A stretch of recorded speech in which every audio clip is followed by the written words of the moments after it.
Voilà, aucune décision importante n'a donc été prise pour l'instant à Lausanne, mais ces tout prochains jours, la CITES doit se prononcer sur cette question du commerce de l'ivoire. Alors, à la veille de cette importante décision, je reçois aujourd'hui sur le plateau de Table Ouverte quelques-uns des protagonistes de ce problème. Des protagonistes, il y a notamment ici le secrétaire général adjoint de la CITES. Il y a également deux délégués africains à cette conférence, celui du Zimbabwe et le représentant du Togo, puis deux défenseurs des animaux, en la personne de Franz Weber et de Philippe Roch du WWF.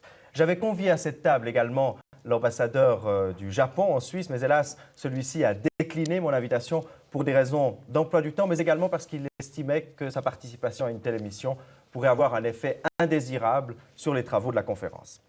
Voilà, vous n'avez pas décliné mon invitation puisque vous êtes nombreux, j'imagine, à suivre notre débat et je vous invite, comme de coutume, à participer à ce débat tout à l'heure en appelant dès maintenant le 022 20 64 11. Je vous demande simplement, si vous avez la parole, d'être bref, parce que j'imagine que beaucoup de gens essayeront de nous joindre. La semaine passée, nous avons battu presque un record de table ouverte puisque plus de 4000 personnes ont composé notre numéro, donc c'est parfois un peu problématique. Voilà, alors ma première question, bien sûr, elle s'adressera à monsieur Bernet, qui est secrétaire général adjoint de la CITES. Alors, on a l'impression un peu que cette conférence est en train de s'enliser. Et il y a un certain malaise, je crois, qui règne dans les couloirs de cette conférence. On accuse le secrétariat d'être financé par les trafiquants d'ivoire. On a l'impression que la crédibilité de la conférence est un peu en cause. Alors, qu'avez-vous en ce début d'émission à dire pour vous justifier sur ces problèmes? Oh, je ne sais pas si c'est à nous justifier. Nous sommes, en tant que secrétariat, les représentants des États membres à la Convention. Et en attaquant le secrétariat, dans une large mesure, ce sont les États eux-mêmes qui sont attaqués. Et c'est donc plutôt à eux à se défendre. Mais enfin, il est évident que le problème est extrêmement sérieux. Vous l'avez présenté d'une certaine façon. Vous avez présenté des images qui montrent un certain aspect du problème. Nous ne pensons pas que ce soit l'expression de la totale vérité, mais et je pense que le représentant du Zimbabwe ici pourra donner son point de vue, notamment du fait que certaines images ont été prises vraisemblablement dans son pays. Effectivement, aucune décision n'a encore été prise. Une première décision sera vraisemblablement et presque certainement prise dès lundi après-midi en comité et ensuite probablement ça provoque une séance plénière immédiatement après ou très peu de temps après pour qu'une décision définitive puisse être prise, si possible sur la base d'idées qui puissent recevoir l'accord de la plus grande majorité des États représentés. Mais Monsieur Bernet, vous voulez dire que les images que nous avons montrées ne correspondent pas à la réalité? Je ne dis pas que les images ne correspondent pas à la réalité, de loin pas, puisqu'elles ont été filmées dans la nature, mais certaines images qui sont très choquantes, très difficiles à apprécier, ont été prises dans le cadre d'opérations que je n'ai pas à décrire, mais que je pense que M. Panghetti pourra expliquer les raisons de ce genre d'opérations. Évidemment très pénibles à voir, de même que seront pénibles à voir des images tournées dans un abattoir ou dans un endroit de ce genre-là. Tout à fait. Alors Franz Weber, vous avez attaqué très durement, vous, le secrétariat de la CITES, à propos de cette conférence. Et sans entrer dans la polémique de détail, sur quel point finalement êtes-vous inquiet quant au déroulement de cette conférence? D'abord, on tourne totalement en rond à Lausanne, on discute rien et de tout, n'est-ce pas? Et on n'arrive pas à parler du sujet clé. C'est-à-dire, veut-on effectivement sauver les éléphants ou veut-on pas les sauver? On peut les sauver uniquement si on abolit totalement le commerce de l'ivoire.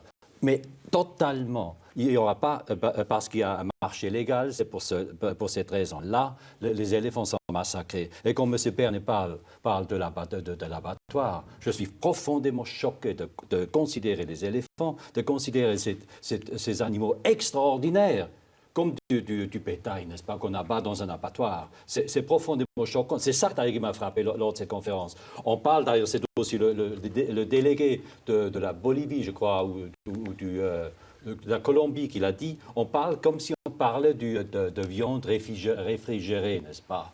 Au lieu de parler d'être vivant. L'éléphant, c'est peut-être l'animal le plus intelligent qui soit, pas loin de notre intelligence, pas loin même. Parce qu'il est peut-être même plus intelligent, parce qu'il sauvegarde l'écosystème dans les régions où il vit. Et c'est ça, donc, tandis que nous détruisons l'écosystème dans lequel nous vivons. Donc l'éléphant, pour ainsi dire, est même plus intelligent que nous. Et là-bas, on dit que c'est comme du bétail. Vous avez posé le problème, M. Weber, de l'interdiction totale du commerce de l'ivoire. Alors j'aimerais entendre effectivement ici les arguments de M. Pangeti, qui est directeur des parcs nationaux et des réserves au Zimbabwe. Le Zimbabwe a une position effectivement originale dans ce débat. M. Pangeti s'exprime en anglais, donc ses propos vont être traduits. Alors, Monsieur Pangeti, vous êtes donc opposé à une interdiction absolue du commerce de l'ivoire, mais est-ce que ça n'est pas dangereux finalement? Est-ce qu'une telle situation ne serait pas la porte ouverte à, disons, un trafic qui pourrait continuer de l'ivoire illégal? Monsieur Pangeti.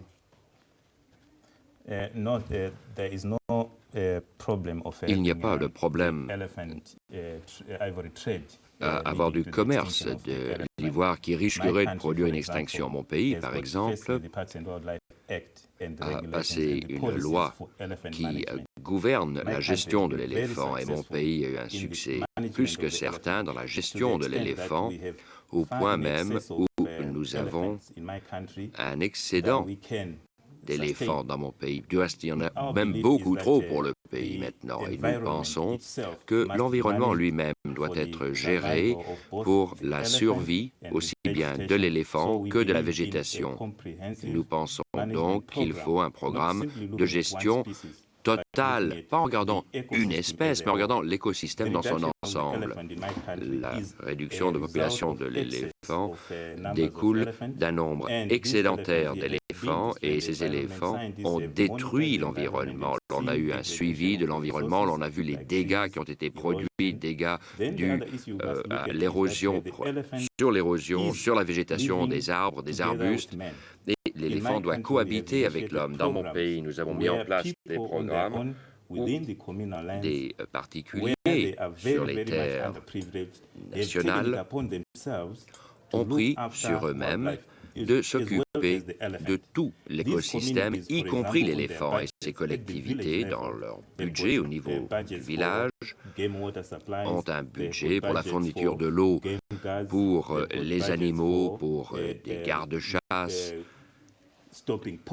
et pour empêcher le braconnage, de telle sorte que si des braconneurs venaient avant la mise en place de ces programmes, les collectivités leur prêtaient assistance, alors que maintenant, si un braconnier apparaît, ces collectivités empêchent l'arrivée et les activités des braconniers. Et ceci permet de protéger également les parcs nationaux, car les collectivités qui se trouvent autour des parcs nationaux sont pleinement conscients de la valeur de la vie. Excusez-moi de vous interrompre, mais juste une question. Combien y a-t-il aujourd'hui d'éléphants au Zimbabwe? La population la plus récente est plus de 52 000, le chiffre officiel qui est publié est de 52 000, donc, à la suite d'un recensement qui a été réalisé par le département des parcs nationaux et par nos écologistes, qui sont des experts dans le domaine. Donc vous voulez en fait garder le contrôle de ces populations et vous estimez que vous auriez le droit de continuer à chasser les éléphants en surnombre. C'est ça en fait le point essentiel de votre argumentation. Absolument, vous avez parfaitement compris. Nous avons un excédent de population d'éléphants. Pour maintenir un équilibre entre l'environnement et les animaux, il nous faut réduire le nombre d'éléphants. Nous avons donc entrepris un programme de gestion de population pour réduire le nombre. J'aimerais qu'on entende maintenant un autre Africain qui est avec nous aujourd'hui. Il s'agit de M. Napo Tanangwaye, qui est le directeur des parcs nationaux du Togo. Et je crois que vous avez sur ce problème une position un petit peu différente de celle du Zimbabwe. Notamment, certains pays africains voudraient que l'éléphant soit totalement protégé, c'est-à-dire dans le langage de la CITES, qu'il passe en annexe 1, c'est-à-dire des espèces totalement protégées. Monsieur Tanangwaye. Effectivement, le Togo est venu à Anne. C'était pouvoir, ensemble avec ses voisins africains, de l'ère de distribution de l'éléphant et pouvoir ensemble donc trouver une solution pour intensifier la protection de l'éléphant. Et je dis intensifier parce qu'il y avait déjà certaines mesures en vigueur dans nos pays respectifs. Si je prends le cas du Togo, depuis 22 ans, l'éléphant n'est plus chassé, les battues administratives ne sont plus autorisées, nous n'avons pas demandé de quotas à l'exportation. Vous voyez donc qu'il y avait autant de mesures déjà que son transfert en annexe 1. Mais ce que nous avons demandé, ce sont des mesures d'accompagnement. Et lorsque l'éléphant sera transféré en annexe 1... C'est-à-dire qu'il sera totalement protégé. Hein, lorsqu'il sera totalement protégé, il y aura des battues administratifs, il y aura le contrôle des populations. Nous avons déjà certains stocks, c'est-à-dire au Togo, il y a une race. Lorsqu'une jeune fille devrait se marier, il lui faut un bracelet d'ivoire. Donc, ceci n'étant plus à la mode, et on est en train de récupérer ça. L'artisanat local est en train de récupérer ces bracelets et les travailler. Donc, il y a donc un artisanat sur place qui utilise un nombre d'ouvriers donnés. S'il n'y a pas de mesures d'accompagnement, qu'est-ce qui va se poser? Mais quand vous parlez de mesures d'accompagnement, ça veut dire une aide des pays occidentaux, par exemple? Oui, c'est-à-dire que permettre que l'artisanat continue, permettre qu'à l'intérieur du pays, on puisse vendre certains articles et que ces articles puissent également être exportés. Sinon, il faudrait donc que, puisque c'est devenu un problème mondial, la protection de l'éléphant, il faudrait donc que, si cela ne doit pas être possible, que les pays, la communauté internationale puisse nous donner des garanties suffisantes que, alors là, les récoltes qui proviendront des battues administratives, du contrôle des populations, seront peut-être stockées ou bien livrées à ces puissances et en retour, qu'on nous donne les moyens donc pour protéger. Vous mettez en évidence la dimension, je dirais, économique, la dimension nord-sud également de ce débat. C'est bien ça. D'accord. Monsieur Philippe Roch, vous êtes directeur du VVF, notamment du VVS Suisse. Il y a une chose intéressante, c'est que le VVF a finalement changé sa position. Il y a une volte-face assez récente du VVF, puisque pendant longtemps, vous étiez opposé à l'idée d'une interdiction du commerce de l'ivoire au plan international. Et aujourd'hui, vous êtes parmi ceux qui poussent dans ce sens. Alors comment expliquer tout d'un coup ce changement de position? Je crois que ce que viennent de dire nos deux amis d'Afrique montre exactement la complexité du problème et montre que nous sommes aujourd'hui dans une situation contradictoire. D'une façon générale, nous estimons que nous ne pourrons pas protéger la nature sur le plan mondial si nous n'intégrons pas cette protection dans les réalités économiques des pays, et particulièrement des pays qui ont su conserver une importante nature sauvage. Ce qui est le cas des pays africains qui ont su conserver beaucoup plus de nature que les pays européens, par exemple. Donc, notre principe de base, si on parle de forêt tropicale ou de toutes les espèces, c'est de dire protéger, mais permettez aux populations qui ont su protéger ces espèces de les utiliser de façon durable, c'est-à-dire sans menacer l'espèce elle-même, comme un profit économique, plutôt que de les détruire pour installer à la place des usines ou des élevages intensifs, comme on l'a fait chez nous. Donc ceci, c'est une position de base. Mais il y a aujourd'hui une situation d'urgence avec l'éléphant. Nous nous sommes rendus compte que malgré... Vous vous êtes rendu compte un peu tard, non? Non, je ne crois pas que c'était un peu tard. Il a fallu mettre en place des structures, la CITES en particulier, qui est quand même la seule structure internationale capable de rassembler 100 pays pour essayer de faire quelque chose dans ce domaine. Il a fallu établir des systèmes de contrôle.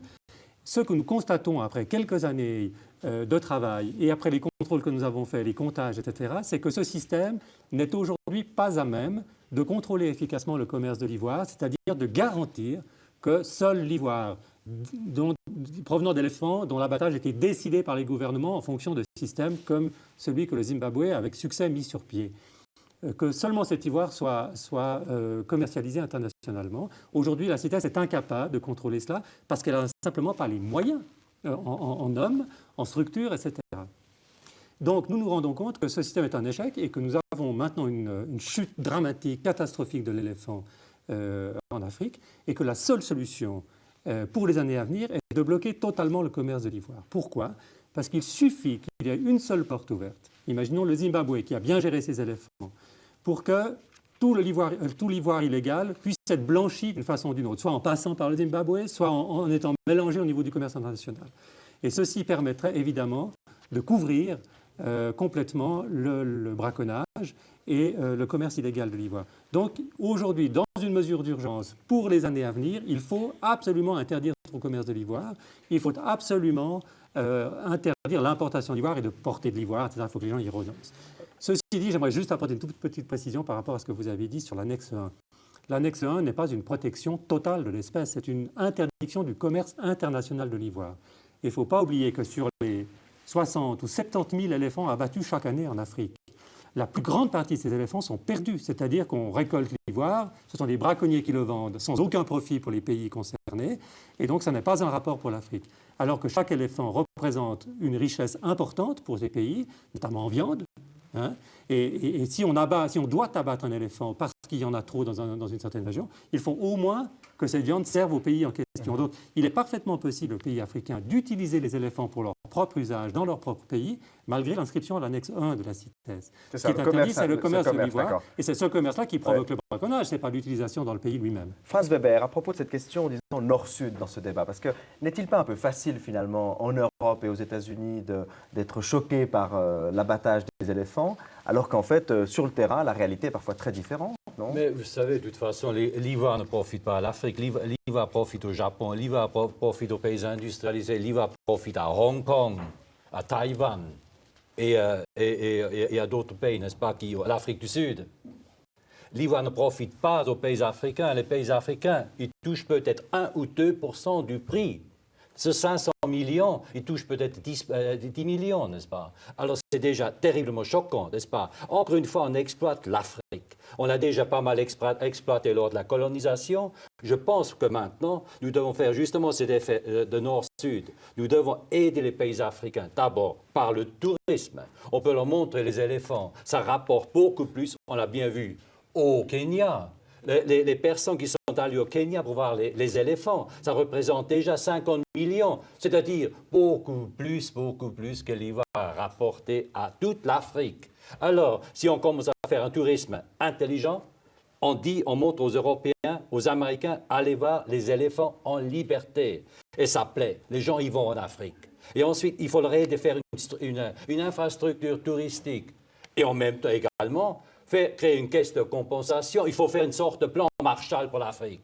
C'est ce que proposait monsieur... Mais c'est ça. Il faut faire un plan Marshall pour l'Afrique, pour les éléphants et pour les Africains, pour qu'ils puissent protéger eux-mêmes les éléphants. Oui, mais monsieur Weber, lorsque vous entendez monsieur Panghetti exposer la politique de son pays, est-ce qu'on ne pourrait pas étendre à toute l'Afrique, à la limite, la façon dont le Zimbabwe traite le problème des éléphants? Non, vous savez, vous dites-vous bien une chose. Les éléphants en surnombre, d'abord, je conteste les chiffres, et ensuite les éléphants en surnombre au Zimbabwe, ils viennent de pays limitrophes où l'éléphant est terriblement braconné. Donc, et c'est l'expert de la communauté européenne qui l'a mis au point, qui l'a dit plusieurs fois, et d'autres experts également, sont des éléphants qui se réfugient dans les pays de l'Afrique australe. Et alors là, on dit, tiens, en surnombre, parce que dans les autres pays, les populations s'effondrent carrément. Et ça, c'est scandaleux, c'est monstrueux. Vous savez, moi je connais l'Afrique. Enfin, j'étais en Côte d'Ivoire, il n'y a plus d'éléphants du tout. J'étais en République centrafricaine en 74. Il y avait énormément d'éléphants. Maintenant, il n'y a pratiquement plus rien. Alors, c'est donc, ces éléphants migrent et émigrent, n'est-ce pas? C'est la migration vers le sud. Alors là, tout à coup, on surnombre. Et encore, on les descend encore. Vous avez vu les images. C'est monstrueux. J'aimerais qu'on entende le point de vue de M. Panghetti à ce propos. Les éléphants surnombre, qu'avez-vous à répondre là-dessus, M. Panghetti? La question est que l'éléphant au Zimbabwe est en nombre excédentaire. Le pays a suivi l'évolution de la population d'éléphants depuis plus de 50 ans. Et nous avons également suivi les destructions de végétation dans le pays, et notamment dans la vallée du Zambèze. Nous avons pu identifier des zones où la végétation a été totalement détruite par la population d'éléphants. Et ce n'est pas du tout un secret que de dire que dans certaines zones, dans le nord-ouest du pays, est en train de se désertifier de par la destruction massive produite par l'éléphant. Et comme je l'ai dit précédemment, c'est un programme de gestion qui vise à protéger l'environnement dans son ensemble. Et comme vous le savez, la question principal qui se pose en Afrique est que si il semble que nous ne protégeons pas l'environnement ville-éléphant, alors d'autres forces conflictuelles pourraient entrer en place. Vous trouverez des demandes pour des établissements humains dans ces zones. Et donc, c'est une question de maintenir les terres ou villes-éléphants et non pas de les laisser comme une terre inutilisée. Deuxièmement, il nous faut également voir un tourisme.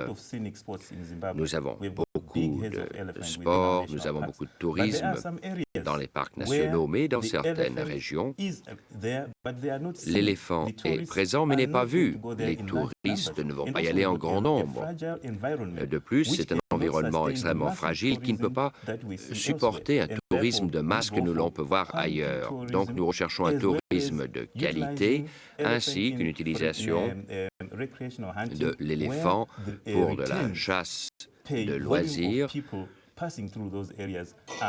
où le nombre de personnes qui viennent n'est pas en accord. Sur la question fondamentale qui est de savoir si on va interdire ou non le commerce de l'ivoire, si on laisse le Zimbabwe vendre encore une partie de son ivoire, est-ce qu'il n'y a pas un danger, comme le relevait Philippe Roch tout à l'heure, que le Zimbabwe serve un peu de plaque tournante pour l'ivoire illégal qui sera braconné dans toute l'Afrique? Est-ce que ce danger-là n'est pas suffisant pour interdire totalement le commerce de l'ivoire?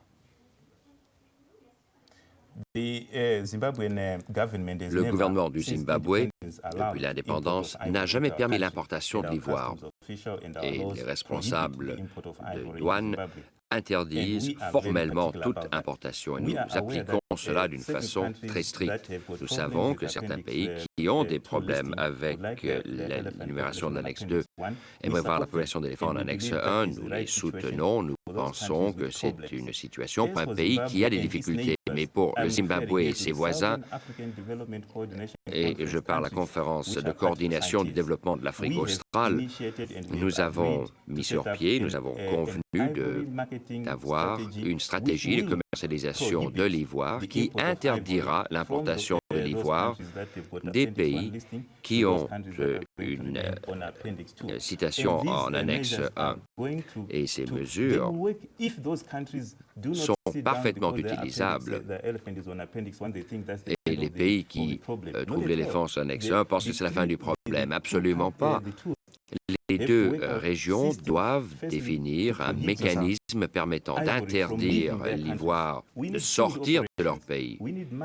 Il nous faut de l'argent pour protéger l'éléphant où cela est nécessaire. Et dans les zones où la population d'éléphants s'accroît, il nous faut nous assurer qu'aucun ivoire nous parvient d'autres régions et que tout ivoire commercialisé de la région riche en éléphants est exporté sans aucun intermédiaire, car on a vu que ce sont les intermédiaires qui sont ceux qui présentent le plus grand problème. Je crois que ça pose effectivement le problème du contrôle de ce marché. Et là, j'aimerais entendre quand même M. Bernet, qu'on n'a pas entendu beaucoup depuis le début de l'émission, à propos du rôle du secrétariat de la CITES, qui effectivement, on peut signer toutes les conventions qu'on veut. Le problème ensuite, c'est de les faire appliquer.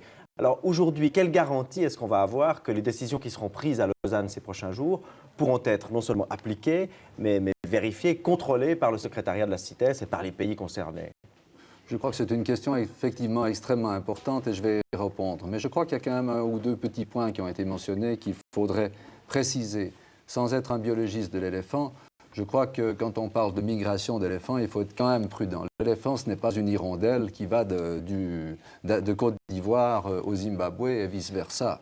Il peut y avoir des migrations transfrontières, mais normalement, les déplacements des éléphants ne portent pas sur des dizaines, des centaines de kilomètres ou des milliers de kilomètres. Et même des expériences ont été faites où des zones qui ont été totalement dépeuplées d'éléphants, mais restant entourées de zones avec éléphants, il n'y a pratiquement pas eu de repopulation des parties centrales. Ce qui fait que je crois que sur les problèmes de population, il faut être un petit peu prudent. Le problème de la destruction de l'habitat est important et n'est pas propre à l'éléphant. En Europe, en Suisse, les forestiers vous parleront des dégâts à la faune et aux forêts, à la régénération des forêts, qui sont faites par des animaux qui consomment des quantités d'aliments végétaux incomparablement plus faibles que les éléphants. Pensez aux chevreuils, aux cerfs, etc. Et je crois que là, on peut être d'accord. Le problème nord-sud, j'espère qu'on en parlera, parce que l'aspect économique du problème est fondamental et le problème de l'aide à la conservation des espèces est fondamental, non seulement sur l'aide sur le terrain, mais justement dans le problème des contrôles et de la mise en place de systèmes de contrôle. Et on a critiqué la CITES, on dit que la CITES est inefficace. La CITES travaille depuis 14 ans maintenant. Le problème de l'éléphant ne s'est pas posé immédiatement, il est venu progressivement sur le terrain et c'est vraiment depuis quelques années qu'il y a des actions qui sont mises en place. Le secrétariat n'a pas pour rôle d'appliquer la Convention sur le terrain. Les États sont indépendants, sont souverains et ce sont les États qui doivent appliquer les règles qui ont été discutées. Nous savons qu'il y a eu des problèmes dans certains pays, même dans les pays les plus développés du monde, qui n'assurent pas les contrôles comme ils devraient le faire. Certains pays très développés ont refusé ou n'ont pas mis en place les systèmes directement. Vous savez aussi que le problème du commerce, dans le monde entier actuellement, la tendance est de supprimer les contrôles douaniers au maximum. Et la CITES va à fin contraire, puisqu'elle, au contraire, elle demande l'intensification des contrôles douaniers. Mais avec les systèmes actuels de transport par conteneurs, notamment, eh bien, les conteneurs qui entrent, je crois que dans le port de New York, les conteneurs qui entrent, il y en a à peine 1% qui est physiquement contrôlé. Vous pouvez faire passer n'importe quoi.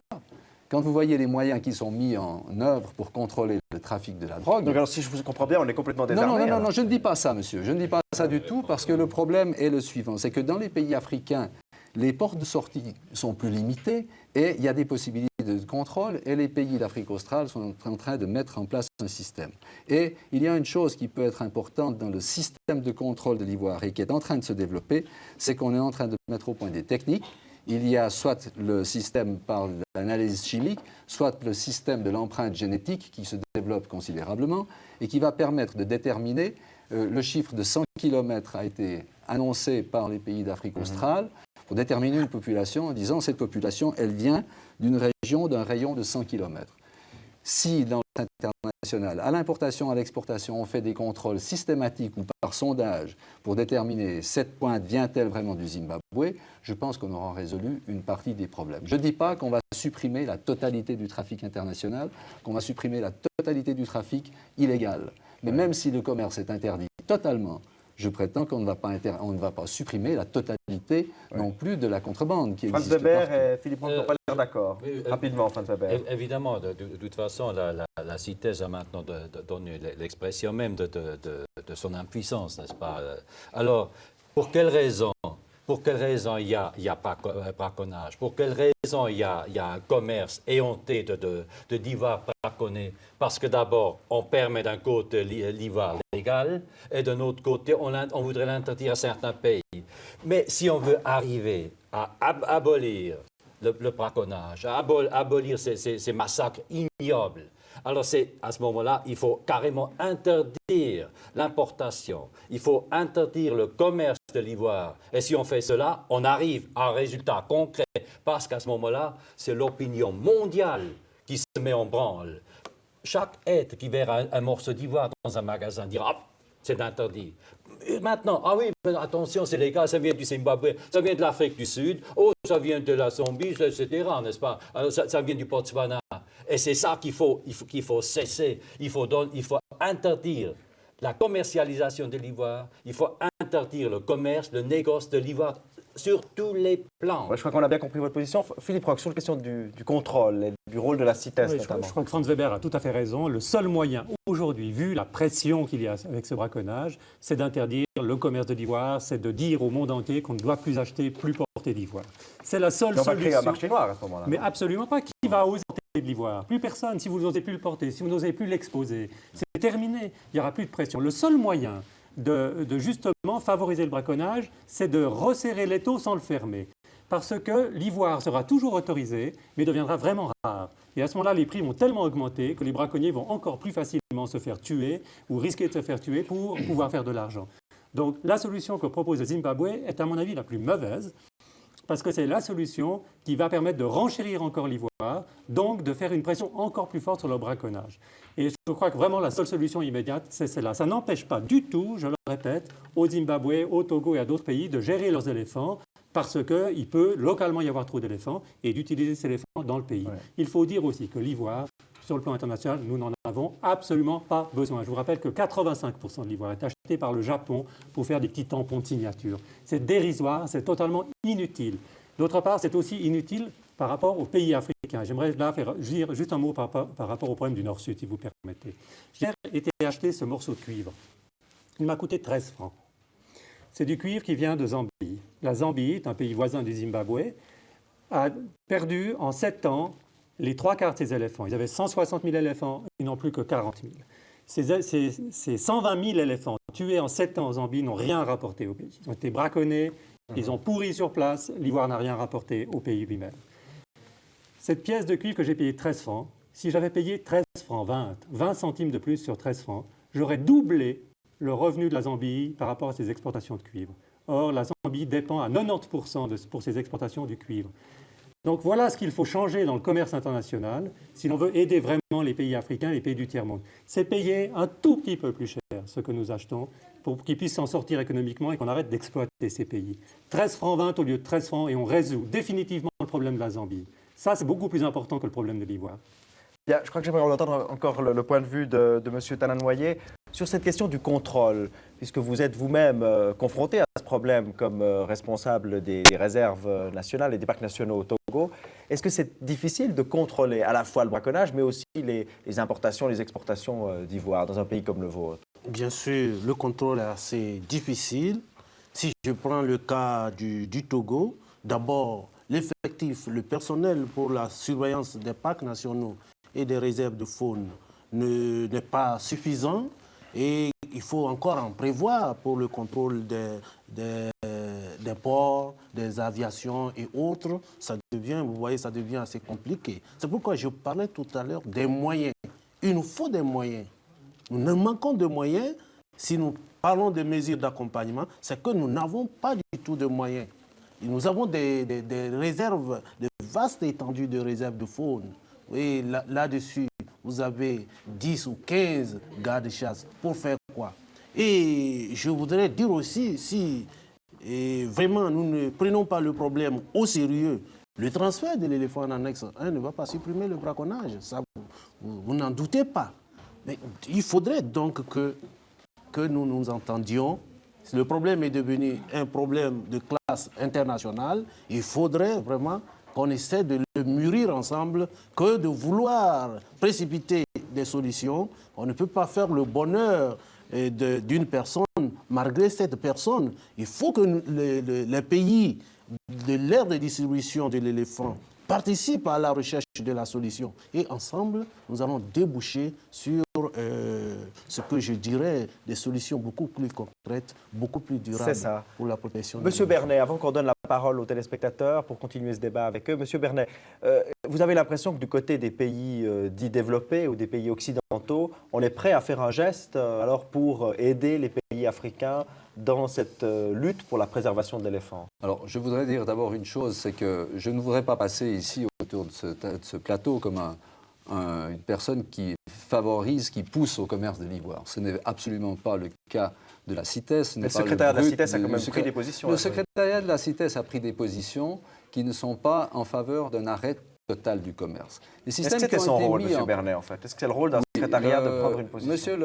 Oui, le problème est le suivant, c'est que le texte de la Convention donne pour tâche au secrétariat de faire des recommandations aux États parties sur 2 sujets. Lorsqu'il y a des violations du texte qui apparaissent ou lorsqu'il y a des propositions d'amendement comme celles que nous avons. Et c'est une obligation pour le secrétariat de faire des recommandations. Ce que nous recommandons, ce n'est pas une intensification du commerce ou même un maintien du commerce au niveau actuel, de loin pas. Nous savons qu'il y a un gros problème dans le commerce de l'ivoire, de l'éléphant, dans certains pays surtout, et qu'il faut faire davantage. Le système mis en place actuellement impose des quotas zéro, c'est-à-dire une interdiction totale d'exportation qui est plus forte que l'annexe 1, puisque dans le cadre de l'annexe 1, Et beaucoup de pays l'ont relevé et se sont déclarés d'ailleurs favorables à ce maintien, notamment les États-Unis et un certain nombre de pays d'Europe, se sont déclarés favorables, par exemple, aux safaris de chasse, à l'importation de trophées de chasse. Je sais que M. Weber est opposé à cela et je respecte absolument... Comment tuer un éléphant pour le plaisir? C'est inacceptable. C'est vraiment inacceptable. Monsieur Roch, je ne suis pas en train de me faire l'avocat des chasseurs. Je ne suis pas un chasseur moi-même et je ne serai jamais un chasseur. Mais il y a beaucoup dans les conservateurs de gens qui sont des chasseurs et la chasse est un moyen de recevoir de l'argent. Et si le Zimbabwe n'avait pas la possibilité d'avoir des revenus de cette façon-là, je pense que sa façon de protéger sa faune, mais c'est plutôt au Zimbabwe de répondre. Ouais. Mais le fait, il est là, et nous avons une majorité d'États où il y a des quotas zéro. Nous sommes favorables, si ces États veulent aller à l'annexe 1, il n'y a pas de raison que nous nous opposons à leur annexe 1, mais nous pensons que les États qui ont...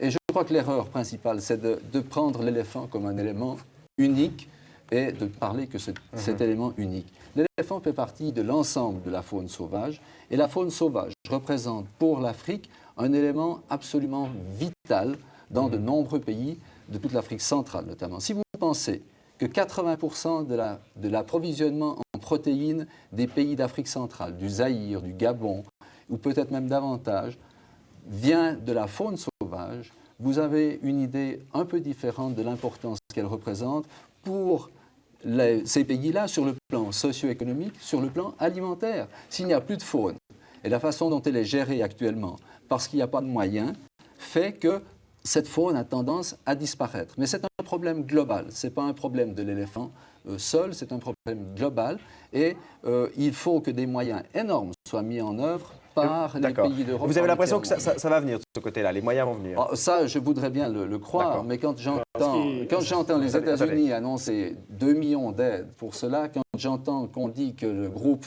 de coordination qui regroupe les États-Unis, à présent l'ACE, plus des organisations de conservation, qui se propose de récolter 18 millions de dollars en l'espace de 5 ans, je regrette, mais à mon avis, c'est quelque chose qui est... si vous me permettez d'utiliser le mot, mais c'est ridicule. Et là, je ne crois pas que M. Frank Weber va me contredire. C'est rien, c'est une goutte d'eau. On va peut-être continuer le débat avec les téléspectateurs. Encore un mot, peut-être une réaction, M. Weber? Évidemment, M. Berne dit que la CITES est totalement neutre, c'est totalement faux. Non, je n'ai jamais dit ça. Moi, je l'ai vu, n'est-ce pas, pendant cette semaine, n'est-ce pas, dans votre... le secrétariat, donc. C'est aussi assez gênant que le secrétariat touche 200 000 $, n'est-ce pas, des marchands, des trafiquants de... Et ça, c'est vrai, M. Bernet, des trafiquants d'Ivoire. Alors, attendez, ça c'est important. C'est vrai, M. Bernet? C'est comme si la douane était financée par les contrebandiers ou la brigade des stupéfiants par les trafiquants de drogue. Alors, ça, c'est attendez, laissez peut-être, M. Weber, je vais répondre à cette question parce qu'elle est effectivement importante. Et je voudrais dire tout d'abord, c'est que les douaniers, quand ils font des confiscations, ils retirent de l'argent de ces confiscations qui provient de trafic illégal. Mais ce que je voudrais surtout dire au sujet de l'argent que nous avons reçu, effectivement, de commerçants en ivoire, qui ont estimé que la CITES était un système qu'il fallait soutenir pour arriver à un contrôle. La conférence des partis qui s'est réunie il y a 2 ans et demi à Ottawa, la même que celle qui se réunit à présent, a décidé de poursuivre le système mis en place et que le secrétariat continue ses activités de contrôle. Mais elle a décidé au même moment, et c'est important de noter que ceux qui ont voté contre le budget qui était déjà faible sont des pays développés, décider que cette unité devait fonctionner sur fonds externes et non pas dans le cadre de son budget ordinaire. Et il y a une résolution qui a été adoptée par tous les États qui étaient présents, par consensus, sans opposition, demandant textuellement, c'est que les gouvernements, les pays non partis, même s'ils le veulent, les organisations de conservation de la nature et les associations de commerçants versent des contributions au secrétariat pour qu'il puisse accomplir son travail. Donc c'est vrai, en fait. C'est vrai, ce qui a été dit est vrai. Mais le problème qui se pose, c'est que les seuls qui ont vraiment versé de l'argent pour que ce travail puisse se faire, ce sont les commerçants. Je ne veux pas utiliser le terme de trafiquants, ce sont les gens qui ont travaillé dans la légalité. D'accord. Mais les gouvernements nous ont versé presque rien pour ça, et les organisations de conservation encore moins. C'est à peine 10% de ce qui était nécessaire. Alors si vous voulez qu'on fasse du travail. Je regrette, mais dans n'importe quelle activité, si on n'a pas de travail, on n'a pas d'argent, on ne peut pas faire de travail. Passons peut-être la parole aux téléspectateurs. Mais une chose, par une question, comment se fait-il que la CITES distribue des pochettes offertes par les fourreurs suisses? C'est très gênant aussi. Je vais répondre à cette rapidement, parce que je crois qu'il y a beaucoup de gens qui aimeraient intervenir. Franz Weber, il y a des personnes qui sont en train de couvrir ça. C'est ça qu'il faut faire. C'est vrai. Ça qu'il fallait faire. Ouais. Juste peut-être un mot là-dessus, mais j'aimerais bien qu'on donne la parole. Oui, un petit mot sur les fourreurs. Monsieur Franz Weber donne une information incomplète, parce que j'aurais pu apporter avec moi 2 classeurs que nous avons distribués aussi et qui ont été offerts par l'organisation Friends of Animals et qui portent un éléphant. Et j'ai vu aussi quelques États qui ont retiré cette étiquette. Nous avons demandé, essayé d'obtenir du soutien pour si je comprends bien, recevoir les gens pour la CITES, l'argent n'a pas vraiment d'odeur. En fait. Ce n'est pas du tout ça, mais monsieur. on ne peut pas assimiler les défenseurs de l'environnement à des fourreurs. On va passer aux questions des téléspectateurs et on peut continuer le débat avec eux. Anne Pless, vous avez recueilli leurs appels. Oui, alors les images chocs que nous avons diffusées au début de l'émission ont suscité évidemment beaucoup de questions, mais aussi des réactions très émotionnelles. Alors il y a une spectatrice par exemple de Lausanne qui s'indigne de voir que les hommes osent massacrer les éléphants, s'interrogeant sur ce qu'ils laisseront aux générations futures. Mais par ailleurs, il y a un Africain de Zurich qui dit que les éléphants, c'est la seule richesse de certains pays d'Afrique, justement, et que les Européens n'ont pas le droit de leur interdire de tuer les éléphants. Donc on revient finalement à la contradiction même du débat. Tout à fait, les avis sont partagés là-dessus. Voilà, oui. Et puis on s'interroge aussi sur le problème des absents autour de cette table. On s'indigne de voir que le représentant du Japon n'est pas venu défendre la position du Japon, à moins qu'elle ne soit pas défendable, évidemment. On se demande aussi pourquoi les zoologues ne sont pas présents autour de cette table, eux qui sont présents à la CITES et qui sont tous favorables au classement des éléphants dans l'annexe 1. Pas tous, dit M. Bernet, pas tous. C'est ce que le spectateur dit. Je crois on peut peut-être lui répondre, je crois qu'il est impossible au cours d'une émission d'1h15 d'inviter 60 personnes pour s'exprimer. On est déjà assez nombreux et je crois que... On ne peut pas inviter toujours tout le monde. Hein. Alors d'autres spectateurs mènent la réflexion un peu plus loin et se demandent s'il n'y a pas des solutions alternatives, des substituts finalement à l'ivoire. Bon, il y a une question un petit peu naïve. Plusieurs personnes d'ailleurs demandent si on ne pourrait pas enlever les défenses sans tuer les éléphants. Bon, alors on va peut-être répondre à cette question que les gens se préoccupent, mais j'aimerais entendre là peut-être un spécialiste. Alors, Monsieur Pinghetti, sur cette question très précise qui est posée par un téléspectateur, est-ce qu'à votre avis, il serait possible d'enlever l'ivoire et la pointe des éléphants, enfin la défense, sans tuer l'animal? Question qui est posée, je crois qu'on peut y répondre. Monsieur Pinghetti. Il n'est pas possible d'enlever la défense sans tuer l'animal. La première chose qu'il faut comprendre, c'est qu'il faudrait immobiliser l'animal, ensuite retirer la défense. Mais biologiquement, cet animal va mourir de toute façon parce qu'un éléphant sans défense s'en sert pour enlever l'écorce du baobab, l'arbre, un genre d'arbre, qu'il mange. Et s'il ne peut plus enlever cette écorce, il ne peut plus manger. Ceux qui ont proposé la relocation des éléphants, c'est-à-dire du Zimbabwe vers des régions où il n'y a plus de population d'éléphants, ceci n'est pas possible non plus parce qu'encore une fois, il est très difficile d'immobiliser et de transporter les éléphants adultes. Et pour des éléphants très jeunes, nous ne tuons pas les jeunes éléphants et dans ce cas, nous en avons resitué à travers le monde, certains dans les jardins zoologiques, d'autres dans des parcs nationaux et au Zimbabwe même, j'ajouterai du reste, il y a plus de 450 paysans qui ne font plus de l'élevage de bétail, mais qui font de la gestion d'animaux sauvages et ont plus de 250 éléphants dans leur ferme. Nous avons également des populations qui ont cédé leur terrain pour agrandir les parcs. Et c'est là où nous resituons, nous relogeons non seulement l'éléphant, mais d'autres animaux sauvages pour pouvoir recréer un réservoir. Et nous arrivons à 33% d'ici 1990 de terres qui seront rendues à la vie sauvage, un gros sacrifice si l'on tient compte compte de la population croissante. Et nous sommes allés même plus loin après l'indépendance pour acheter plus de terres pour la flore et la faune sauvage, parce que nous pensons que c'est la solution pour la flore et la faune sauvage en Afrique. Les gouvernements doivent s'engager à sauvegarder la vie sauvage et d'avoir assez de ressources financières pour que l'on puisse avoir le personnel nécessaire, un logement suffisant, un matériel suffisant et toute l'infrastructure pour qu'un fonctionnaire qui protège cette vie, et c'est quelqu'un qui se donne beaucoup plus qu'un autre fonctionnaire, car souvent il travaille dans des régions reculées, loin d'autres populations, où il n'y a pas d'école pour ses enfants, où il n'y a pas de cinéma, il n'y a pas de télévision. Et en fait, il vit au milieu de cette situation. On traduit encore, M. Pagatti. Excusez-moi. Voilà.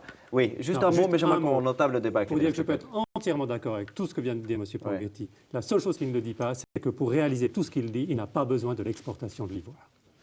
Exactement. Exactement. L'Afrique S'il du vous plaît, Sud, peut-être encore un mot, l'Afrique du Sud qui a 8200 éléphants exporte 40 000 éléphants. Mais voilà. tout près d'où proviennent Moi, j'aimerais qu'on ces continue le débat avec les ces téléspectateurs, si vous le voulez bien. Quoi donc? Qu'est-ce que vous Le dites? chiffre de 40 000, tout à fait erroné. C'était que ça. Non. C'était que ça. Bien, pas de querelle de chiffres, s'il vous plaît. Enfin, Monsieur Bernet corrige ce que disait M. Franz Weber, je crois que c'est important que ça soit dit. On passe aux questions des téléspectateurs avec un premier appel en ligne. Est-ce qu'il y a quelqu'un qui m'entend et qui voudrait intervenir? Oui, allô? Allô? Oui, bonjour madame. Oui, vous êtes en ligne. Bonjour messieurs. Ne croyez-vous pas que si le trafic officiel d'ivoire était aboli, il s'établirait un marché noir de l'ivoire qui ferait flamber les prix sans en faire profiter aux pays africains? Car les personnes qui veulent avoir de l'ivoire sont disposées à payer n'importe quel prix pour l'obtenir. Voilà, c'est une question qu'on a soulevée tout à l'heure. Philippe Roch, vous qui êtes partisan de la prohibition de l'ivoire. Il ne peut pas y avoir de marché noir quand il n'y a plus de clients. Nous avons deux situations tout à fait parallèles. Par exemple, Il y aura toujours des clients, non? Non, pas du tout. Si vous dites, si tout le monde du Nord, et en particulier le Japon, les États-Unis, l'Europe, renonce à acheter de l'ivoire, ce qui s'est passé par exemple avec les félins tachetés, les fameux manteaux de fourrure, qui ont complètement disparu du marché parce que simplement les gens n'osent plus les porter, il sera la même chose avec l'ivoire. Il y a une situation parallèle qui est un peu différente avec le rhinocéros. Vous savez que le rhinocéros est dans l'annexe 1 de la Convention et que cela n'a pas empêché que ces populations soient encore détruites par le braconnage. Mais la situation particulière du rhinocéros est la suivante, c'est que d'une part, il a été mis dans l'annexe 1 lorsqu'il y avait déjà presque plus de rhinocéros, quelques milliers par rapport à des populations de dizaines de milliers autrefois. On n'est pas là pour parler du rhinocéros. Non, mais je crois que ça va jeter la confusion. Non, je crois que je peux expliquer quelque chose comme d'intéressant par là. La deuxième chose, et c'est ça qui est important, la corne de rhinocéros, on n'a pas le droit d'en faire le commerce, mais il y a des clients de cornes de rhinocéros en Extrême-Orient et dans les pays arabes où la convention n'est pas applicable. Et donc il y a une clientèle pour une denrée rare, ce qui fait que le prix monte. Avec l'ivoire, si vous supprimez le commerce de l'ivoire, si vous dites à tous les pays du Nord de ne plus en acheter, vous n'avez plus cet appel. Donc vous n'avez plus de marché noir. Un mot, M. Weber, et ensuite M. Bernet. L'Allemagne fédérale, lors de la conférence de la semaine dernière, a dit Der Elfenbein ist in Deutschland tot. L'ivoire est morte en Allemagne. Alors c'est donc assez clair. Die Preise purzeln, les prix s'effondrent. Donc c'est la meilleure réponse à cette personne qui a téléphoné. Tout à fait. Mais M. Bernet a l'air un peu sceptique là-dessus. Je suis sceptique dans une certaine mesure et je ne suis pas seul. Dans les études qui ont été faites, il y a des économistes qui ont exprimé l'avis exactement contraire, que l'interdiction allait provoquer une hausse des prix. Certainement pas en Europe. Mais le marché principal de l'ivoire n'est pas en Europe et ce n'est pas en Europe qu'il faut... En Europe, que l'Europe interdise, nous n'avons absolument aucune raison de les critiquer. Que les États-Unis interdisent, nous n'avons aucune raison de les critiquer. Mais nous n'allons pas pousser tout le monde à le faire. Il faut limiter le marché à un niveau extrêmement bas, mais se faire l'illusion que l'inscription à l'annexe 1 va être une interdiction interdiction totale. C'est faux, parce qu'il y a d'autres espèces qui sont en annexe 1 et certains perroquets atteignent des prix faramineux sur le marché, d'autant plus qu'ils sont dans l'annexe 1 et qu'ils sont de plus en plus rares. Voilà. Bon, je crois qu'on a répondu. Il n'est pas au courant de ça. On a répondu à la question. On va Si. peut-être passer à un autre appel. Si vous permettez, on est obligé d'accélérer un peu le rythme, parce que sinon on répondra à personne. Est-ce qu'il y a quelqu'un d'autre en ligne qui voudrait intervenir? Oui. Oui, bon, messieurs. Oui, nous vous écoutons, monsieur. Première remarque, l'interdiction est la pire des stupidités et particulièrement hypocrite. Les lois ne sont-elles pas faites pour être détournées? Monsieur Franz Weber pourrait le confirmer même lorsqu'il s'agit d'abattage d'arbres. Je félicite par contre le représentant de Zimbabwe. Je crois qu'il a mis en évidence une ébauche de solutions, c'est-à-dire l'élevage, la gestion biotechnologique de l'éléphant. L'éléphant représente pour ces pays africains un potentiel économique sur le plan de l'ivoire, sur le plan de la viande et dans d'autres pays sur le plan du travail. Alors, ne serait-il pas possible de faire des élevages d'éléphants avec une gestion de troupeaux parfaitement conduite plutôt que de présenter des interdictions parfaitement hypocrites? L'histoire du monde ne semble rester en mémoire de personne. La prohibition aux États-Unis a augmenté la consommation d'alcool dans des proportions absolument faramineuses. Le même problème se pose maintenant avec la cocaïne. Oui, monsieur, je crois qu'on a compris votre remarque. J'aimerais demander, poser la question au représentant du Togo ici, pour lui poser effectivement le problème. Pourquoi est-ce qu'on ne pourrait pas généraliser, je dirais, à toute l'Afrique l'expérience, par exemple, du Zimbabwe? Est-ce que ce serait possible, selon vous? Je vous disais tout à l'heure que l'éléphant est d'Afrique et l'Afrique est en voie de développement. Et pour le moment, nous n'en sommes qu'à la première phase de protection de l'éléphant. Mais on va arriver un jour à une exploitation beaucoup plus rationnelle de l'éléphant, à l'aménagement avancé. Actuellement, nous ne sommes qu'à la première étape. Donc, en fait, pour l'instant, ça ne serait pas tellement possible. Ce n'est pas possible, mais nous progressons vers là. D'accord. Monsieur Bernet, un mot. Attendez, monsieur, on va vous répondre. Monsieur Bernet. Oui, un mot. Je crois que la question de la domestication, je n'aime pas du tout ce mot dans le cadre de l'éléphant et des espèces sauvages en général. Mais c'est une gestion saine sur le terrain, dans les zones qui restent sauvages ou partiellement en contact de l'homme. Ça, certainement, c'est possible. Ça demande des moyens. Et je pense qu'il y a quand même un élément remarquable. C'est que le Zimbabwe est actuellement cité, quand on parle de conservation, de succès en matière de conservation, comme un exemple. Le Zimbabwe a fait énormément de choses pour sa faune, pour le développement de sa faune, aux dépens d'anciennes techniques imposées par la colonisation d'abord et maintenues ensuite par notamment la CE, quand elle installe, permet ou donne des crédits pour installer de l'élevage au Zimbabwe. Et elle a entraîné, elle a exigé, pour éviter les problèmes de fièvre afteuse, l'abattage, sauf erreur, de 15 000 buffles. Eh bien, je crois que le Zimbabwe est en train de retourner cette situation et ils ont besoin pour ça de commercialiser leurs produits. L'ivoire n'est qu'un permis parmi d'autres et il ne s'agit pas de pousser à la consommation, ça de loin pas interdire partout où c'est absolument nécessaire. Il n'y a pas de problème, nous sommes favorables et nous ferons tout pour que ce soit fait. Mais je crois que la question est quand même importante et méritée. Oui. Je crois que je vous interromps parce que vraiment qu'on avance un petit peu avec les questions. Oui. On ne peut pas à chaque fois répondre à tout le monde parce que sinon ça devient un peu difficile. Parole. Alors, j'aimerais qu'on passe à un autre appel et ensuite je donnerai la parole à M. Panghetti. Un autre appel, s'il vous plaît, pour qu'on puisse donner la parole aux gens qui nous écoutent. Est-ce qu'il y a quelqu'un en ligne? Oui. Oui, bonjour monsieur. Bonjour, je voudrais simplement poser une question au sujet du problème que, évidemment, le marché noir va se créer une fois que l'interdiction du commerce de livreurs sera en place et que pour peut-être empêcher ce marché noir de l'ivoire qui ne pourra pas s'arrêter comme certaines personnes autour de la table le présument, il faudrait peut-être compenser par une sorte de contrepoids où l'éléphant rapporterait plus vivant que mort. Alors on a suggestionné la possibilité que à travers le tourisme, comme l'exemple du Kenya, l'éléphant pouvait rapporter d'énormes sommes d'argent qui sont vraiment nécessaires à ces pays qui sont dans une situation économique très difficile. Alors la question est de savoir si ces méthodes alternatives où l'éléphant serait utilisé comme un être vivant plutôt que mort est possible. Oui, c'est une question qu'on a déjà évoquée, monsieur, je crois, tout à l'heure. Effectivement, par rapport à l'exploitation touristique de l'éléphant, je crois que M. Panghetti a déjà répondu. Mais vous vouliez intervenir tout à l'heure, M. Panghetti, pour préciser une ou deux choses à cette occasion, alors faites-le peut-être. Absolument. L'éléphant peut être utilisé pour une utilisation non exhaustive, c'est-à-dire le tourisme, mais nous parlons ici d'un nombre excédentaire. Donc c'est un problème de gestion. Deuxièmement, les régions où l'éléphant se trouve ne sont pas des paysages particulièrement intéressants et donc n'attirent pas le genre de volume de tourisme que l'on pourrait trouver dans les plaines où les minibus ou les trains peuvent circuler relativement facilement.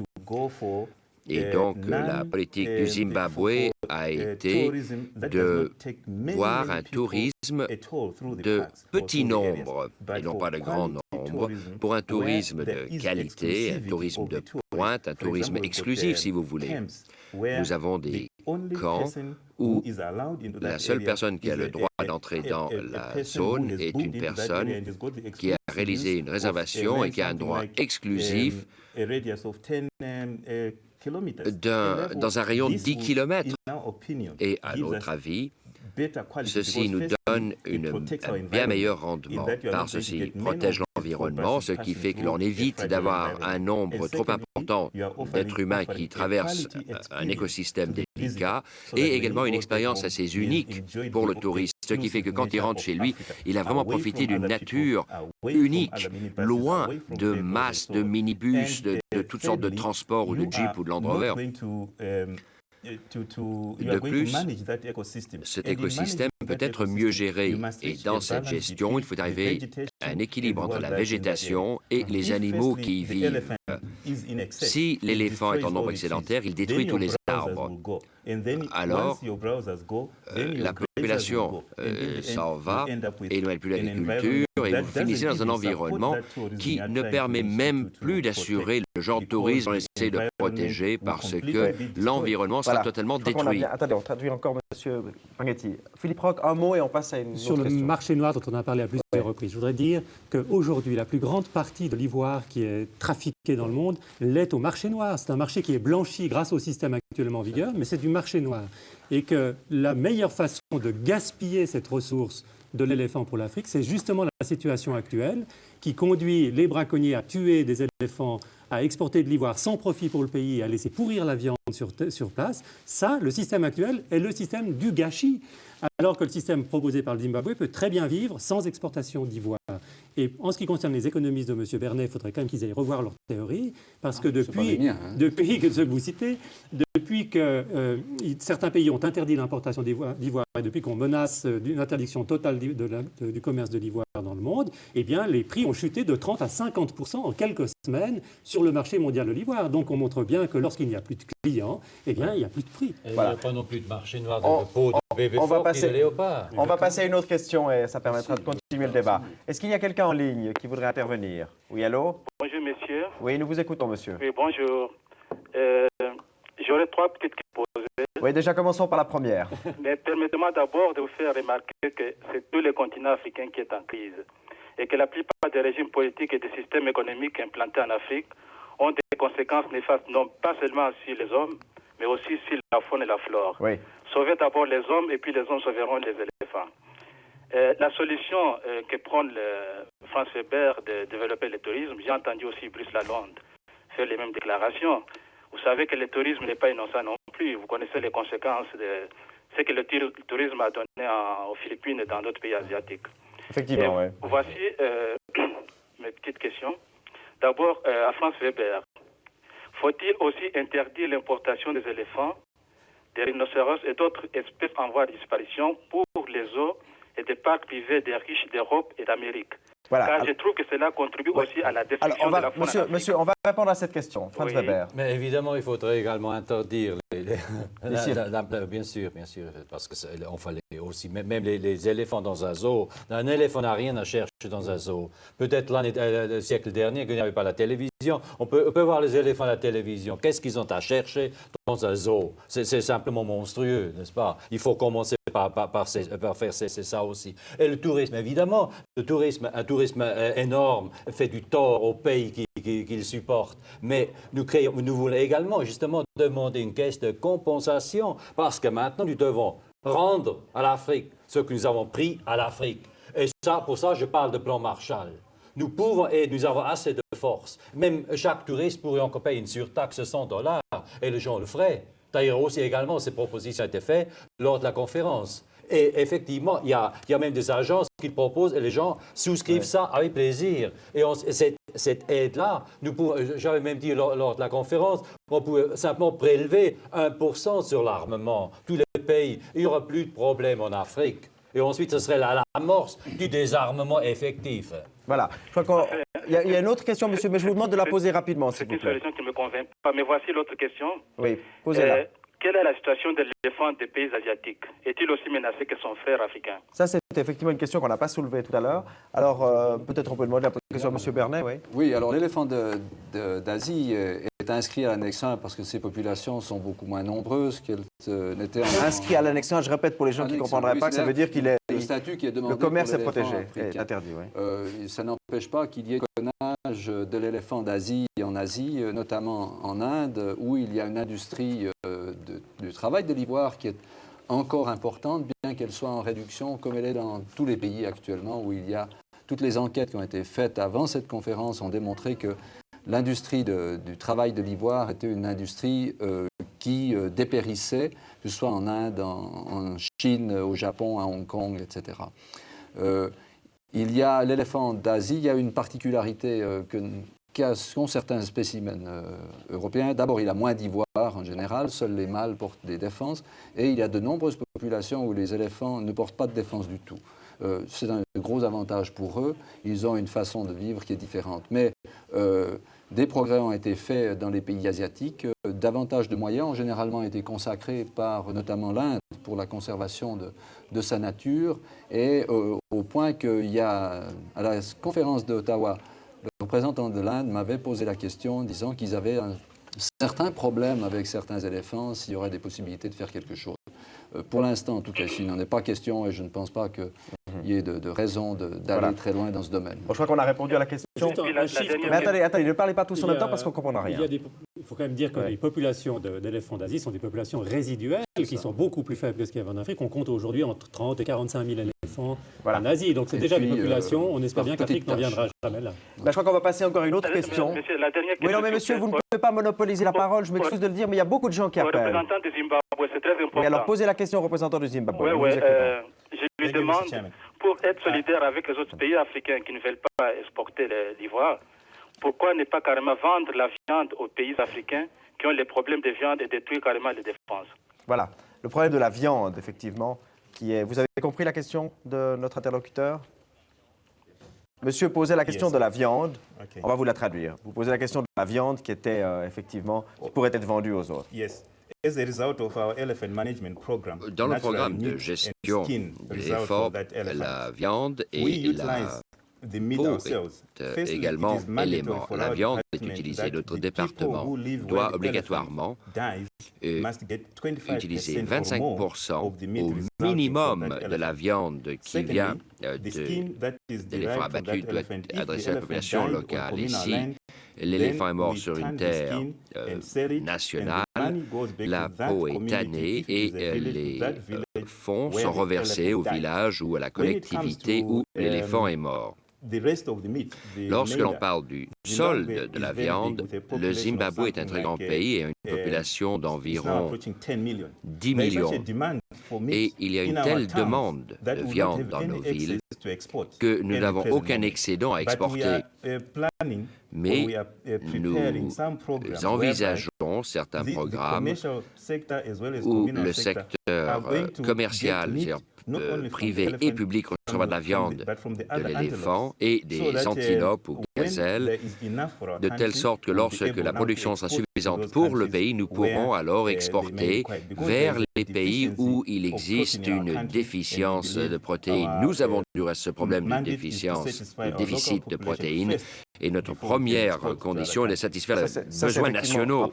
Attendez, on finit la traduction. Oui, un détail qui est important, c'est que si l'éléphant est inscrit à l'annexe 1, l'exportation des produits autres que l'ivoire sera interdite également. Très bien. Également la viande. Également On va la peut-être, viande et la peau. si vous permettez, on va encore passer à une ou deux questions, j'espère, en cette fin d'émission. Est-ce qu'il y a quelqu'un qui nous écoute et qui aimerait intervenir brièvement, si possible? Pas 3 questions cette fois-ci. Merci. Est-ce qu'il y a quelqu'un en ligne? Oui, allô? Allô? Oui, bonjour madame, vous pouvez intervenir. Pourquoi les Japonais importent tant d'ivoire? Ils n'ont pas besoin pour leur économie. Ils sont assez riches. Il faut les empêcher. Il faut les raisonner. Je crois que c'est plus un avis qu'une question, d'autant plus que les Japonais ne sont pas autour de cette table pour répondre. Peut-être un mot. Alors, Je vais dire un mot, je crois, sur la situation du Japon. Je veux dire qu'il est comme un pays qui est montré par le monde entier comme le pays de la réussite économique et qui détruit toutes les ressources naturelles de la Terre, que ce soit les forêts tropicales, les baleines, les éléphants. Il faut qu'on arrête de montrer ce pays en exemple de réussite économique et qu'on dénonce ces abus sur l'ensemble de la planète. Voilà. Il faut commencer par renoncer à acheter japonais, tout simplement. À ce moment-là, ça leur fera les pieds. Si on leur tire attention, les voitures japonaises, n'achetez plus ça. N'achetez plus de montres japonaises. De toute façon, les Suisses les ont déjà battus. Et ensuite, n'achetez plus d'appareils à photo japonais, etc. Je vous assure, Toyota va ensuite dire attention, vous n'êtes quand même pas fous. Cessons ce marché de l'ivoire et on aura gagné le Japon également. Voilà, un petit couplet anti-japonais de Franz Weber. Est-ce qu'il peut y avoir encore une personne qui peut intervenir en cette fin d'émission? Oui, allô? Nous vous écoutons. Est-ce que vous êtes en ligne? Oui, attendez, je crois qu'on est en train de nous passer quelqu'un. Est-ce que vous êtes en ligne? Oui, bonjour madame. Allô, oui, bonjour messieurs. Madame Weber de Clarence. Oui. Écoutez, je ne suis pas anti-japonaise au point de vue comme monsieur Weber, mais justement, on nous dit que plusieurs pays sont intéressés par l'ivoire, entre autres le Japon. Alors pourquoi ne pas faire pression sur ces pays? Pourquoi ne pas les amender en fait? Une pression justement sur ces pays pourrait bien arranger les choses, je pense. Oui, je crois que madame, si vous avez entendu ce que vient de dire monsieur Weber, je crois que c'est exactement ce qu'il appelait une pression internationale. Alors, je ne sais pas si quelqu'un d'autre veut ajouter quelque chose. Cette dame n'est pas parente avec moi. Non. On ne vous soupçonne pas de faire téléphoner votre famille, monsieur Weber. Bon, je crois qu'on a répondu effectivement à la question tout à l'heure. Je voudrais simplement dire que le VVF travaille au Japon par ses correspondants japonais pour essayer de faire modifier les positions de ce pays et notamment obtenu cette interdiction tout à fait provisoire d'importation de l'ivoire du Japon jusqu'à la fin de cette conférence. C'est malheureusement qu'un tout petit pas. Mais il est évident que nous travaillons. Nous avons également fait des propositions aux Japonais pour des substituts de l'ivoire, pour leur fameux petit tampon. Ça n'a pas marché à ce jour. Il n'y a pas eu d'écho favorable pour l'instant, mais nous continuerons dans ce sens. D'accord. Anne Pless, vous avez, pendant qu'on répondait à nos interlocuteurs, recueilli d'autres appels, j'imagine nombreux. Alors, pour un peu conclure cette émission, qu'avez-vous à dire au nom des téléspectateurs? Eh bien, il y a plusieurs téléspectateurs qui ont appelé pour dire finalement que le massacre des éléphants profite à une infime partie de la population africaine, par exemple. Et je cite les gros bonnets africains et non pas à la population. Et c'est pour ça que vraiment les spectateurs estiment qu'il faudrait faire des pressions très très fortes pour que cela cesse, parce que finalement ça n'arrange pas du tout les populations africaines. Et je crois que je ne sais plus quel interlocuteur disait justement qu'il faudrait d'abord essayer de soigner les maux de l'Afrique avant. Ça, c'est un de nos interlocuteurs par téléphone, un Africain lui-même, qui effectivement remettait la question au plan politique en disant occupons-nous peut-être de l'Afrique et des Africains avant de s'occuper des éléphants. Je crois que dans le cas particulier du Zimbabwe, c'est justement ce qu'ils cherchent à faire, c'est que ce ne soit pas 1% de la valeur de l'ivoire qui aille aux populations locales, mais dans les modèles qu'ils ont mis en place, dans les systèmes qu'ils ont mis en place, la majorité du revenu de la faune revient aux populations rurales. Mais je vous pose la question qu'on posait au début de l'émission. Est-ce que le modèle du Zimbabwe est exportable dans d'autres pays africains? Il est exportable, je pense, dans beaucoup de pays africains. Il commence à déborder le Zimbabwe dans les pays voisins qui ont aperçu quand même qu'il y avait quelque chose qui se faisait, qui ne se faisait pas ailleurs. Et je crois que c'est un modèle qui est nouveau, qui va mettre du temps, parce que ça suppose le changement de législation dans beaucoup de pays africains. Actuellement, lorsque quelqu'un trouve des défenses d'ivoire, l'argent va dans le trésor public. Rien ne va aux populations rurales. Et si vous voulez que les populations rurales commencent à protéger eux-mêmes leur faune, il faut qu'ils aient un certain bénéfice de cette faune-là, et là, ils seront d'accord. Lorsque le paysan suisse tolère le sanglier, parce que le sanglier, quand il reçoit une compensation de l'État pour les dégâts faits dans ses cultures, mais s'il n'y avait pas cette compensation, il ne l'accepterait plus. Le paysan africain, lui, ne reçoit aucune compensation, sauf justement au Zimbabwe, où là, il y a un système, la législation a été modifiée pour tenir compte de ce problème-là.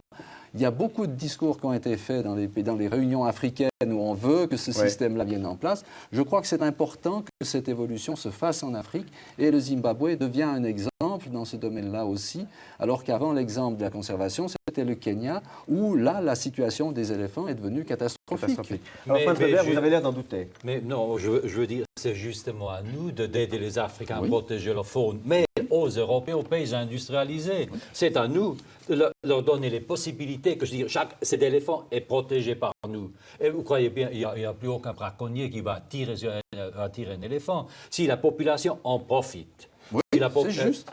C'est ça qu'il faut faire. Tout à fait. Mais alors pourquoi êtes-vous opposé à la limite à ce qu'on essaye d'étendre à d'autres pays le modèle du Zimbabwe? Parce qu'on abat des éléphants, parce qu'on légalise la vente de l'ivoire. C'est le gouffre, n'est-ce pas? À ce moment, tout s'engouffre là-dedans, dans cette brèche. Et le marché continue. Il faut abolir, il faut conspuer l'ivoire, il faut le démonétiser. L'ivoire est imbibé de sang, l'ivoire est synonyme de malédiction. L'ivoire Mais porte pendant des siècles, les Africains ont exploité leur ivoire, finalement. Oh, vous savez, on fait des siècles exploités. À ce moment-là, l'éléphant n'était pas en perdition. Maintenant, il est en perdition. La meilleure preuve de 2,5 millions ou de 3 millions, il est tombé à 350 000 têtes. C'est quand même... Les chiffres des organisations scientifiques alors écoutez, même s'il est tombé à 500 000... Attendez, Monsieur Panghetti, on est en fin d'émission, Monsieur Panghetti. Peut-être juste alors une conclusion de votre part. Monsieur Panghetti, un mot? Eh bien, le mot de la fin, je dirais que les pays d'Afrique ne devraient pas dépendre de cette assistance promise du pays développé. C'est à nous, gouvernement africain, de faire confiance à nos populations qu'ils peuvent bénéficier de ce qui est légitimement à eux. Et que, deuxièmement, nous, au Zimbabwe, pouvons aider nos pays voisins et notre pays est ouvert à visite. Et si quiconque a l'impression que nos pays peuvent être modifiés et améliorés, nous serions tout à fait prêts à recevoir tout conseil dans ce sens, de telle sorte que nous pouvons un partage d'expériences avec les populations, et notamment dans la région africaine, car nous pensons que le problème ne peut être résolu que par les Africains, dans le contexte africain, au niveau social, politique et économique du continent. Et c'est à l'Afrique de trouver la solution. Je crois que c'est une conclusion, effectivement, c'est à l'Afrique de trouver sa solution, mais enfin, c'est aussi aux délégués de la CITES de se prononcer cette semaine. Alors, je vous invite à suivre, bien sûr, par l'intermédiaire de vos journaux, du téléjournal également, ce qui va se passer ces prochains jours à la conférence de Lausanne, en espérant qu'une solution sera trouvée pour l'éléphant d'Afrique.